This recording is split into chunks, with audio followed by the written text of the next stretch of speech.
자, 오늘은 세 번째 계명이죠. 하나님의 이름에 관한 것인데 금령입니다. 하지 말라 하는 거죠. 셋째 계명에는 옛날부터 좀 심각한 오해가 하나 있었습니다. 하지 말라는 금지에 관해서 너무 과도하게 몰입하다 보니까 아예 하나님의 이름 자체를 써서는 안 된다, 불러서도 안 된다, 이런 식으로까지 극단적인 오해가 발생한 것인데요. 예를 들자면 유대인들의 경우에 있어서는 성경을 읽다가도 하나님의 이름이 딱 나오면 멈춰버립니다. 그리고 안 읽습니다. 왜? 상계명 위반될까 봐. 그래가지고 안 읽고 그냥 지나가요. 근데 읽다 보면 안 읽을 수가 없는 장면들이 나오잖아요.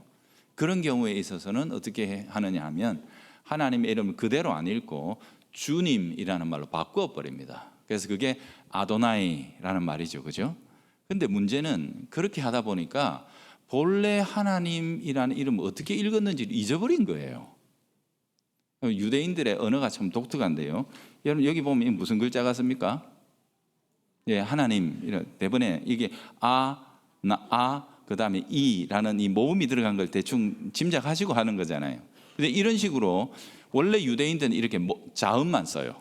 글자를. 근데 모음은 이렇게 규칙에 의해서 그냥 갖다 붙이는데, 그러다 보니까 안 읽다 보니까 여러분 이것도요, 이런 식으로 해놓고 한 10년 지나면 못 읽습니다. 저기 이 하나님인지 호너님인지 뭐 알게 뭡니까? 그죠? 갖다 붙이는 데 따라 다르잖아요. 그러다 보니까 하나님을 원래 어떻게 발음했더라? 이걸 잊어버린 거예요. 그래서 사람들이 아도나이에 있는 모음을 갖다가 여기에 붙여서 해보니까 여호와라는 말이 가장 가깝겠다라고 그렇게 생각하기도 했고, 그 이후에 계속 연구해서 결국에는 야훼라는 말이 훨씬 더 가깝다라고 이렇게 이제 결론을 내린 상태에 있죠. 여러분 보세요. 망령되게 부르지 말라 그러다 보니까 하지 말라 하는데 너무 몰입해서 아예 하면 안 된다라는 쪽으로 엉뚱하게 가버렸죠. 그 결과 이 하나님의 이름을 어떻게 우리가 영화롭게 잘 불러드릴 것인가에 대한 적극적인 해석과 적용은 사라져버리고 안 부르기만 하면 돼, 이런 쪽으로 가버리고 만 거거든요. 그럼 선악과 문제도 여러분 거의 같은 류의 오류가 발생한 케이스죠.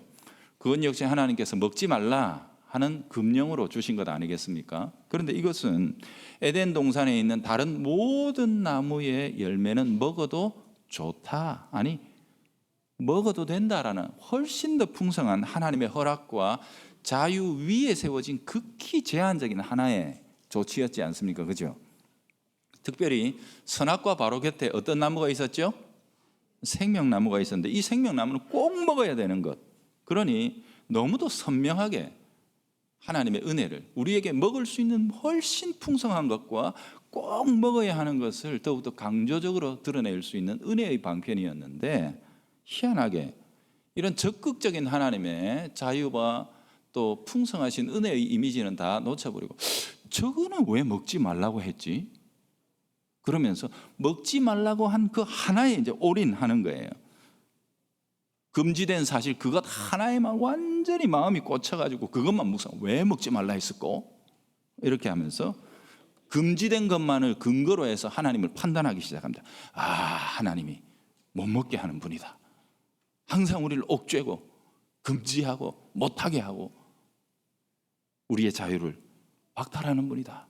이런 쪽으로 몰고 간 거죠. 이 사단이 이렇게 몰고 간 것 아닙니까? 그가 미혹하는 대로 끌려다니다 보니까 허락되지 않은 것 그것 하나가 허락되어 있는 너무도 풍성하고 많은 하나님의 은혜의 선물들을 다 무의미한 것으로 만들어버리는 그런 깊은 오해 속으로 몰고 갔던 것 아니겠습니까?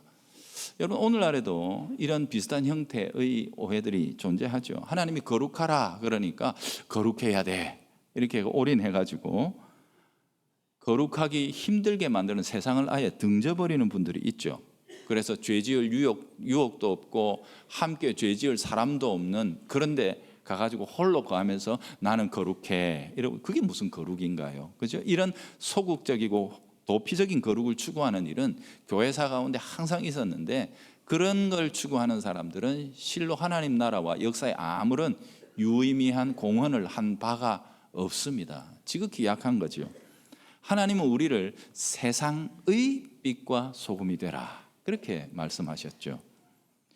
적극적으로 세상에 들어가서 빛을 발하고 소금의 맛을 내는 그런 사람들이 되는 것이 참된 거룩이다 하는 사실을 알게 되어야 하는 겁니다. 이처럼 어떤 명령이든 간에 우리가 잘못 해석하고 적용하게 되면 전혀 엉뚱한 대로 이끌려갈 수 있다는 사실을 먼저 전제하십시오. 이게 3계명을 배울 때 우리가 제일 먼저 유대인들이 빠졌던 그 오류에서 하나 배울 수 있는 밤입니다. 본래의 주제로 돌아가 볼까요? 여러분, 이름은 왜 가르쳐 주죠? 제 이름을 여기 이렇게 붙여놨습니다. 그죠? 제 이름을 왜 가르쳐 드립니까? 필요할 때 요거 부르라고요. 아저씨 하지 말고 저를 이렇게 부르시면 됩니다 라고 필요할 때 부르시라고 제 이름을 가르쳐 드립니다. 그렇죠? 하나님의 이름도 마찬가지입니다. 그분의 거룩한 이름, 그 성호 역시도 우리에게 부르라고 주셨습니다. 너는 내게 부르짖어라, 나를 불러라. 내가 네게 응답할 것이고 내가 알지 못하는 크고 비밀한 일을 보이리라. 그분의 이름을 온전하게 부르는 자들에게는 우리로서는 도달할 수 없는 세계, 알지 못하는 세계, 그 비밀하고 은밀한 세계를 바라볼 수 있도록 주께서 열어주신다. 그러니 이 경우에 있어서 우리가 하나님의 이름을 부르는 것, 그분의 이름을 부를 수 있는 이것은 우리의 힘으로 도달할 수 없는 영원하고 영광스러운 세계에 대한 비밀 열쇠를 하나 가지는 것과 마찬가지죠. 주님께서는 또 이렇게 말씀하셨어요. 누구든지 주님의 이름을 부르는 자는 구원을 얻으리라. 이렇게 말씀하셨어요. 그러니 구원, 곧 선하고 유익한 복을 우리에게 주시기 위해 주 예수님의 이름을 주셨다는 사실이죠. 그러니 보세요. 여러분, 이 3계명이라는 것은 부르지 말라 하는 계명이 아니고 어떻게 해요? 잘 불러라. 잘 불러라. 온전하게 불러라. 이렇게 해서 우리에게 주신 명령이라는 것을 기억해야 합니다. 포커스를 말라 여기에다가 두면 안 되고요. 오히려 그 앞에 있는 말 뭐죠? 망령되게 부르지 말라. 망령되게는 부르지 말라. 여기에 망령되다라는 말을 정확하게 이해를 해야 합니다. 하나님의 이름을 마음껏 불러 그 속에 담긴 하나님의 선물들을 누리되 그러나 결코 망령되게 불러서는 안 된다라는 사실을 가르쳐 준 건데요. 그렇다면 우리가 망령되다란 말이 무슨 뜻인지를 이해해야 하지 않겠습니까? 이 망령되다는 말은 히브리어 샤베에서 나온 말인데요. 굉장히 용례가 많아요. 그 중에서 허탄하다, 악하다, 혹은 거짓되다 이런 여러 가지 뜻이 있는데 제일 핵심적인 의미를 찾자면 거짓되다라는 뜻입니다. 이때 이 거짓이라는 말이 어떤 의미냐 하면 그 사람이 표현하는 말이라는 게 있잖아요. 뭐라고 말을 하는 그 말과 표현하는 자의 마음 사이에, 표현된 말과 표현하는 자의 내면, 실체 사이에 간격이 발생합니다. 다른 것, 이게 망령되다라는 말의 의미입니다. 어떤 경우냐 하면 우리가 하나님을 거룩하신 분, 영화롭고 존귀하신 분으로 이렇게 찬양을 했다고 합시다. 근데 정작 그 입술로 그 찬양을 한 사람의 마음속에는 야, 근데 거룩이 뭘까? 존귀하고 영화로운 게 도대체 뭐야? 이런 상태에 있다면 그가 입술로 하나님을 거룩하고 영화롭고 존귀하다고 했던 것은 아무런 실제적인 의미가 없는 겁니다. 그래서 표현만 그렇게 한 것이지 그 마음속에서 아무런 내용이 없는 거예요. 그죠?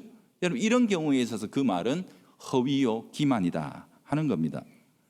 실제 하나님 지식에는 그분이 어떤 분이신지에 대해서는 완전히 무지한 상태에 있으면서도 습관이나 남들이 하는 것 흉내내면서 그분의 이름을 의미 없이 이렇게 부르는 것에 대해서 우리는 망령되다라고 이렇게 표현한다는 것이죠.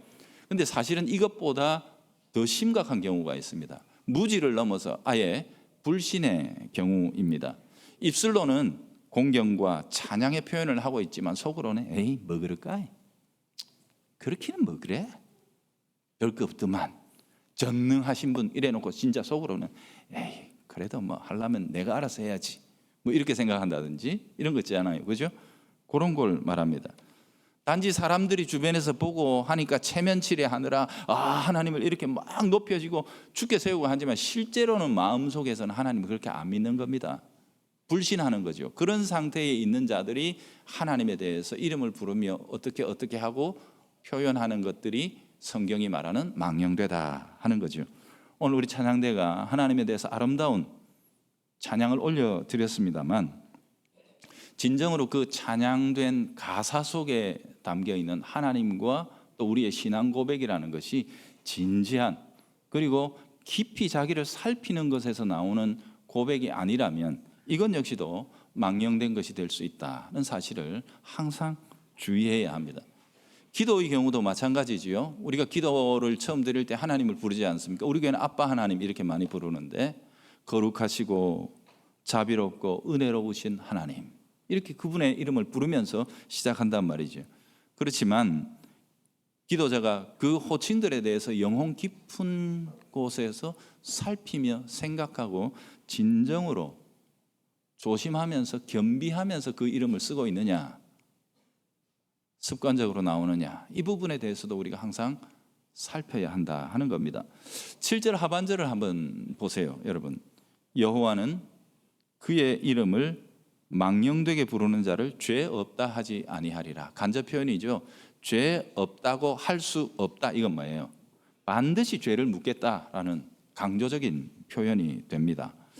하나님은 우리의 입술에 나오는 표현뿐만이 아니라 그 입술을 넘어 우리 속의 내면과 중심까지도 보시는 분이시죠. 그러니 우리가 어떤 표정과 음성으로 혹은 세련된 문장으로 그분을 불렀느냐 이게 문제가 아니라 진정으로 내가 부르는 그분에 대한 지식과 그리고 그 지식이 우리에게 요구하는 경외심과 그분을 진정으로 인정하는 태도를 가지고 부르고 있는가, 이런 것들이 중요한 내용이다 하는 겁니다.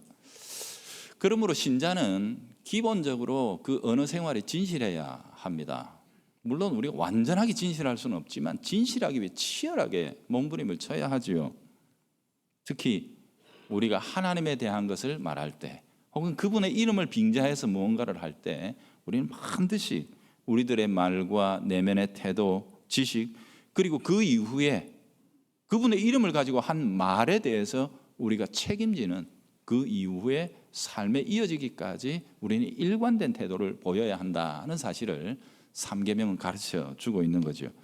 자, 여러분 보세요. 우리가 하나님의 이름을 말하는 경우가 어떤 때입니까? 주로 앞에서 제가 기도, 찬송 이런 것들은 다 얘기했으니까 우리가 일상 속에서 하나님의 이름을 빙자할 때는 주로 어떤 때인가 하면은 반드시 이 일은 중요하다, 필연적이다, 뭐 이런 것들을 나타내고자 할 때 우리가 하나님의 이름을 쓸 때가 많거든요. 예를 들어서 이거 주님의 뜻입니다, 이렇게 이제 얘기할 때가 있거든요. 여러분 그렇게 되면은요, 주님이라는 분이 가지고 계시는 그 절대적인 권위, 주권 이런 것 때문에 그 일도 주님의 뜻이라고 말한 그 일도 절대성을 가지게 된단 말이거든요. 그렇죠? 그러니 그 일에 있어서는 우리가 반대를 할 수도 없고 반대를 받아줄 수도 없는 거예요. 그러니 어떻게 해야 돼요? 이 말 정말 조심해서 써야 한단 말이거든요. 우리가 진정으로 생각하고 아주 조심스럽게 살피는 일이 있어야 되는 겁니다. 아니, 나중에 보니까 그게 아니었던 게 비요, 이렇게 해버리면 이건 진짜 우습게 되는 거거든요. 앞에서 주님의 이름을 들먹거린 일까지도 우습게 돼버리는 거고, 그렇게 들먹거린 주님의 이름까지도 우리가 간접적으로 우습게 만들어버리는 꼴이 된단 말이거든요. 그러니 여기에 있어서는 굉장히 우리가 조심해야 하죠. 우리가 생활 속에서 주로 주님의 이름을 쓸 때 어떤 때입니까? 여러분 언제 써요? 우리 임직식 할 때 씁니다. 성부, 성자, 성령 삼위 하나님이 세례를 받을 때 씁니다. 그죠? 그 다음 또 혼인서약 할 때 우리는 혼인서약, 우리 기독교인의 이 혼인이라는 것 자체가 하나님 앞에 언약적이기 때문에 우리 하나님 앞에서 언약하는 거나 마찬가지거든요. 그렇기 때문에 우리가 우리의 입술을 열어서 하나님의 이름으로 고백한 일에 대해서 정말 철저하고 신실하게 지켜야 하는 거죠. 자, 사도 바울이라는 사람의 예를 한번 볼까요? 그는 이런 말을 자주 합니다. 하나님의 뜻으로 말미암아 예수 그리스도의 사도가 된 바울은, 이렇게 얘기합니다. 자기가 예수님의 사도가 된 것을 무엇으로 표현했죠? 하나님의 뜻이란 하나님의 이름을 가지고 설명을 했거든요. 그리고 그는 그 말에 대해서 자신의 삶으로 끝까지 책임을 졌습니다. 그 말이 얼마나 권위가 있는지 그는 삶으로 증명했죠. 직분이 하나님의 뜻으로 부름받은 그 직분이 요청하는 모든 눈물과 고통, 심지어는 죽음에 이르기까지도 그는 기꺼이 받아들였습니다. 그리고 그 일에 대해서 핑계하지도 않고 원망하지도 않았습니다. 하나님의 뜻인데요. 하나님의 뜻 속에 그 고난이 포함되어 있고 그 원망, 그 눈물과 고통이 포함되어 있다면 이거는 감사한 일이다라고 그는 적극적으로 그 일을 받아들였죠. 그리고 하나님의 뜻을 행한 이후에 주님 앞에서 받을 영광스러운 멸류관에 대해서 그는 항상 소망하며 살았죠. 적어도 내가 내 입술로 이것은 하나님의 뜻입니다 라고 말했던 그 일에 대해서 그는 끝까지 자기의 삶으로 책임을 지며 그 말의 권위를 세워 나갔던 것입니다. 다른 모든 사도들도 마찬가지죠. 우리가 얼마 전에 보았던 요한계시록을 썼던 사도 요한 외에는 나머지 11사도가 전부 다 순교를 했다고 하지 않습니까? 그들은 주님의 뜻인 사도직을 수행하며 기꺼이 자신들의 생명을 임명자에게 바쳐드림으로 자신들을 세워주신 주님의 이름을 명예롭게 해드리는 겁니다. 그분이 그분의 이름으로 나를 세워주신 이 일은 내 목숨을 들여도 아깝지 않은 일이라는 사실을 그들은 삶으로 증명해내므로 그들은 그 임명자의 이름을 아주 영광스럽고 존귀하게 만들어 드렸던 거죠. 우리 자신에게 조용히 물어볼 필요가 있습니다. 나는 과연 그분의 이름을 어떤 태도로 내 삶 속에서 대하며 살아가고 있는가? 이것들을 생각해 볼 필요가 있는 거죠. 자, 망령되다라는 단어를 지금 설명하고 있는 중입니다. 요약하자면 이렇죠. 하나님에 대한 온전한 지식 1번, 그 다음에 그 지식이 우리에게 요구하고 있는 그런 분에 대한 합당한 태도, 이 두 가지가 결합되어서 그분을 부르지 않을 때 그게 망령된 것이다 하고 이렇게 말씀드릴 수 있습니다. 제가 예전에 꽤 유명한, 지금 이름 되면 대부분이 다 아시는 목사님의 간증을 제가 한번 들은 적이 있는데요. 이분이 주일날 예배 인도하러 가는데 집이 교회에서 좀 멀었어요. 뭐 저는 걸어 내려오면 되는데 그분은 차를 타고 가는데 그날 조금 늦었대요. 그러다 보니까 예배에 늦을까 봐 마음이 조바심이 나는데 신호가 간당간당한 겁니다. 아, 이거 노란불인데 갈까요 말까요 하다가 에라 하고 탁 밟았는데 그 순간에 이제 탁 빨간불로 바뀌잖아요. 그러면 여지없이 앞에서 탁 나타나는 분이 계시죠. 그죠? 이러십시오 이렇게 해가지고 신호 위반하셨습니다. 그랬더니 예끼 여보시오 무슨 소리요? 난 그런 적 없어. 지금 거짓말을 한 거죠. 거짓말을 하고 있는 건데 아닙니다. 제가 분명히 봤습니다. 신호 위반하셨으니까 면허증 주십시오. 이러니까 이 목사님이 난데없이 자기 입에서 무슨 말이 툭 튀어나왔네요. 이 사람이 나를 뭘로 보고 내가 목사요? 내가 하나님의 종인데 거짓말 할 것 같아요? 그런 식으로 해버린 거예요. 그러니까 교통경찰이 갑자기 뜨아 하더니 아주 불쾌한 표정을 지으면서 가십시오. 이제 이렇게 한 거죠. 근데 이제 그 목사님이 교회 와서 예배를 인도하는데 예배가 제대로 됐을까요? 안 됐을까요? 됐을까요? 아, 안 되죠. 안 되죠. 뭐, 이거 뭐 정신이 온딱 거기에만 좀 팔려가지고 이분 괜찮은 목사님이죠. 그죠? 예, 뭐 거짓말 할 수는 있는데 그게 눌려가지고 예배 인도도 제대로 못하고 그날 뭐 콩죽, 팥죽, 잣죽 해가 설교 완전 죽 쓰고 예배를 뭐 어떻게 했는지도 모르고 막 그렇게 하다가 너무 침울하게 집으로 돌아가는데 마침 그분이 그대로 있더래요. 그래서 차에서 내려가지고 싹싹 빌면서 잘못했다고, 내가 거짓말했다고 그분한테 사과를 하고 그렇게 돌아갔다는 내용을 제가 읽어본 적이 있습니다. 여러분, 목사뿐만이 아니라 그리스도인 거짓말하면 안 되지요. 거짓말하는 것 자체도 이게 문제가 되겠습니다만은 그 거짓말을 효과적으로 하기 위해 하나님의 이름을 갖다 쓰는 게 더 나쁜 일이죠. 그렇지 않습니까? 우리가 여러분 하나님의 이름을 어떻게 빙자하며 살아가고 있는지에 대해서 사실은 조심하고 한번 살펴볼 필요가 분명히 있겠죠. 여러분 상계명 역시 연속적입니다. 제가 팔복도 연속적이라 말씀드렸고 주기도도 연속적이라 말씀드렸듯이 전부가 마찬가지입니다. 이 계명도 연속적입니다. 그래서 1계명이 가르쳐주고 있는 그 하나님, 그래서 2계명을 통해서 예배할 수밖에 없는, 그렇게 예배할 수밖에 없는 그 하나님을 우리는 어떻게 불러야 하는가? 그게 바로 3계명입니다. 그러니 서론 1계명, 2계명에 대한 지식이 우리에게 잘 구비된 상태에서 하나님의 이름을 온전하게 쓸 수 있는 거죠. 그러니 항상 우리의 신앙은 지식과, 그죠? 하나님에 대한 알미 기초가 되어야 한다는 사실을 기억해야 합니다. 우리가 어떤 지식과 마음의 상태로 하나님의 이름을 부르는가, 여기에 대해서 늘 생각해야 하는 거죠.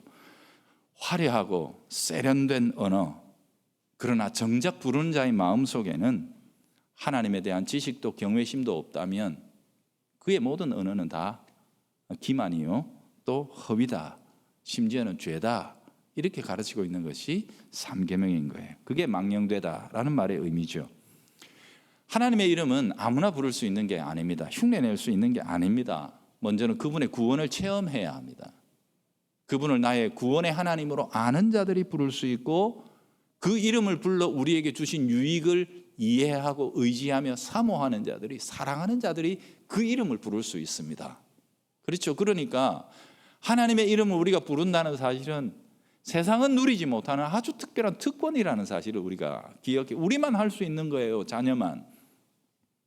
그러니 우리가 그분의 이름을 아주 존귀하게 더욱더 명예롭게 해드리기 위해 잘 써야 한다는 사실이죠. 사도행전 19장에 보면 이런 이야기가 있죠. 바울이 에베소에서 복음을 전할 때의 일입니다. 주님께서 바울이 하나님의 이름으로 복음을 전하는데 희한한 권능들이 막 일어나게 하세요. 하나님의 이름으로 복음을 전하는데 막 바울의 주변에서 희한한 일들이 일어나서 에베소가 완전히 발작 뒤집어질 정도로 놀라게끔 만들어 버리십니다. 어떤 일이 있었는가 하면 성경에 보니까 사도 바울이 직접 간 것도 아니고 그가 쓰던 손수건 갖다가 덮었는데 병이 나와버렸대요. 바울이 일할 때 썼던 앞치마 가지고 가가지고 이렇게 썼더니 뭐 어떻게 해요? 귀신이 나갔대요. 막 이런 일들이 일어나고 보니까 에베소에 난리가 난 거예요. 세상에 이런 일이 어디 있겠습니까? 그런데 에베소에서 제일 놀란 사람들이 누구냐? 짜가들입니다. 에베소에 마술사들이 많았거든요. 사람의 눈을 속이고 현혹해서 무슨 자기에게 신비한 능력이 있는 것처럼 사람을 속이던 자들이 많았거든요. 그들이 진짜 경기할 만큼 놀란 거예요. 왜? 자기들은 사기라는 걸 누구보다 잘 알고 있거든요. 이게 뭐냐 싶은 거거든요. 그러다 보니까 진짜 권능이 어떻게 나타나나, 이들이 눈이 동그랗게 돼가지고 바울을 살피고 막 따라다니고 그렇게 했죠. 그러다 보니까 바울이 꼭 주 예수의 이름으로 이렇게 하니까 저게 무슨 신통력을 내는 주문인가 보다. 그러니까 수리수리 마수리 이런 건 줄 알았던 모양이죠. 그래서 주 예수의 이름, 여기에 이들이 충동을 받아가지고 자기들도 시험 삼아 악귀 들린 자들 찾아가지고 주 예수의 이름으로 막 하면서 이제 이런 일들을 벌이기 시작한 겁니다. 그들은 예수님을 모릅니다. 그저 바울이 주 예수의 이름 그러니까 저 주문이면 다 된다, 그러니 나도 한번 해볼까 싶었던 겁니다. 예수님을 알지도 못하면서 그 이름을 가져다가 신통력을 부려보겠다라고 그렇게 생각했던 거죠. 그 중에 스게와의 7 아들들이 있었는데요. 그 사람이 어떤 악귀 들린 자에게 가가지고 주 예수의 이름으로 하면서 막 이렇게 퍼포먼스를 했는데 어떤 결과가 나왔다고 합니까? 악귀가 그렇게 얘기했다 그러지요. 내가 예수도 알고 바울도 아는데 네 놈들은 누구냐? 이러면서 달려 들어가지고 입고 있는 옷을 완전히 다 홀라당 벗겨버렸다는 거 아닙니까? 그래서 그 7이 홀라당 벗고 도망쳐 나왔다, 이런 얘기가 거기에 나오죠. 그러다 보니까 이 일로 인해서 에베소에 있는 유대인들과 그 이방인들이 주 예수의 이름에 대한 뭐랄까 자기들로서는 아주 신비로운 경외감과 두려움, 그죠? 더 많이 놀라고 막 그렇게 되고 주님의 이름을 두려워하게 됐다는 이야기가 나오죠. 하나님의 이름을 부르는 행위는 관계적입니다. 아무나 부르는 게 아닙니다. 그분과 관계된 자들만이 부를 수 있습니다. 지식적입니다. 그 이름의 의미가 뭔지, 그 능력이 뭔지를 아는 자들이 부를 수 있습니다. 알아도 마음대로 부르는 게 아닙니다. 그 이름에 합당한 존귀와 영광과 겸손을 가지고 그분의 이름을 부를 때 그 이름에 놀라운 역사들이, 하나님의 영광이 나타나는 것이다 라는 사실을 알게 되는 거죠. 우리가 하나님의 자녀이기 때문에 우리의 언행심사, 우리가 행하는 삶의 모든 모양들 속에서 필연적으로 아버지의 아버지의 그 그림자 나타날 수밖에 없습니다. 그러니 우리가 우리 아빠 하나님의 명예를 위해 항상 잘 살아야 하고 잘 말해야 하는 거죠. 특별히 우리에게 주신 선물, 놀라운 아빠 하나님이라는 이 복된 선물들을 우리가 마음껏 부르며 또 그 이름 속에 담긴 능력과 구원과 지혜를 풍성하게 누리며 살아갈 수 있어야 하겠습니다.